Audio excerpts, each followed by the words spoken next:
अच्छा दीदी, आप लोग यहाँ ये जो झरना का पानी, ये इतना गंदा पानी है, ये आप लोग क्यों इतना ये करके ले जा रहे हैं? कहाँ ले जा रहे हैं इसको?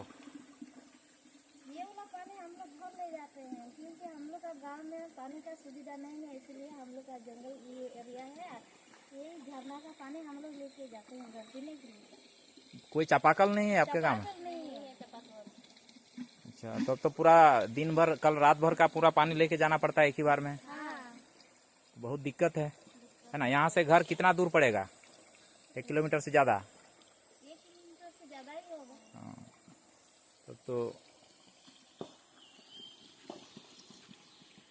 ये देखिए, ये लोग मांझ रही है बर्तन बेचारा,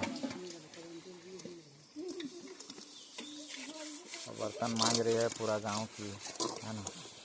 ये पानी है, ऐसा पानी है तो जो है जंगल झाड़